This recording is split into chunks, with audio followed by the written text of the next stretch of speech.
रहे हैं, उनके आधार कार्ड जो बनवाए जा रहे हैं।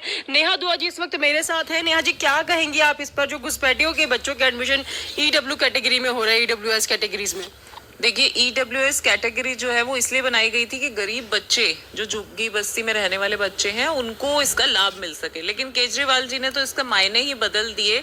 इसकी धांधली के बारे में हमें पहले से ही शक था केजरीवाल सरकार पे कि ये अपने कार्यकर्ताओं के बच्चों को वहाँ एडमिशन कराते हैं, और जो वेल ऑफ फैमिली से होते हैं, अच्छे पैसे वाले होते हैं, उनको भी सर्टिफिकेट क्या चाहिए होता है, सिर्फ एक ईडब्ल्यूएस का सर्टिफिकेट यही मांगती है दिल्ली सरकार एडमिशन करवाने के लिए। और स्कूल कुछ पूछ भी नहीं सकता, छान भी नहीं कर सकता अगर आपके पास ईडब्ल्यूएस का सर्टिफिकेट है तो बस ठीक है, दिल्ली सरकार दे देती है और अच्छे अच्छे घरों के बच्चों को वहां एडमिशन करा देती है। जो बच्चे वाकई में जरूरतमंद है वो तो इससे वंचित रह जाते हैं।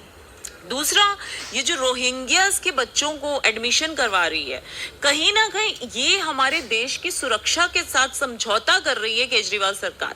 मुझे इस बात का वाकई में बहुत दुख है कि आप पॉलिटिकली किसी पार्टी को जितना मर्जी घेरिए या पार्टी वालों को अनाप शनाप बकिए, बोलिए, जो मर्जी कीजिए, लेकिन जो ये काम आपने किया है कि घुसपैठियों को, रोहिंग्यास के खिलाफ हम चाह रहे हैं सीए लाना, एनआरसी लाना, ताकि रोहिंग्या को यहाँ से निकाला जाए, लेकिन आप उन्हीं को यहाँ बसा रहे हैं, उन्हीं के बच्चों को ईडब्ल्यूएस कैटेगरी में एडमिशन करवा रहे हैं। तो ये आपका मतलब क्या है? आप चाहते क्या हैं? आप देश की सुरक्षा को किनके हाथों में, आप देश को तालिबान के हाथों बेचना चाहते हैं? जो आज देखिए अफगानिस्तान में जो हाल है, क्या केजरीवाल जी यही हाल दिल्ली में चाहते हैं? तो मुझे लगता है दिल्ली की जनता को अब समझ जाना चाहिए और संभल जाना चाहिए और हल्ला बोल देना चाहिए केजरीवाल जी के ऊपर कि वो जो कहते हैं वो तो करते नहीं, और जो नहीं कह रहे होते वो तो बहुत कुछ करते हैं। और वो उन्होंने यही नहीं कहा कि मैंने रोहिंग्या के बच्चों को एडमिशन दे दिया है, मैंने देश की सुरक्षा के साथ समझौता कर दिया है। ये सारी बातें थोड़ा ना वो बताएंगे जनता को, ये तो हम ही बताएंगे।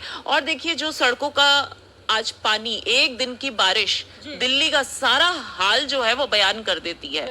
ये दिल्ली का जो केजरीवाल जी का सिंगापुर मॉडल है, पेरिस मॉडल है, मेरे ख्याल से अमेरिका और यूके मॉडल है, शायद यही है कि आप बाहर जाइए। मुझे अपने घर से यहाँ कार्यालय में आने में, अपने ऑफिस आने में तकरीबन 2.5 घंटे लगे हैं, जो कि 40 मिनट्स का रास्ता है। तो ये दिल्ली का हाल है। दिल्ली की जनता बेहाल हो जाती है जैसे ही बारिश आती है।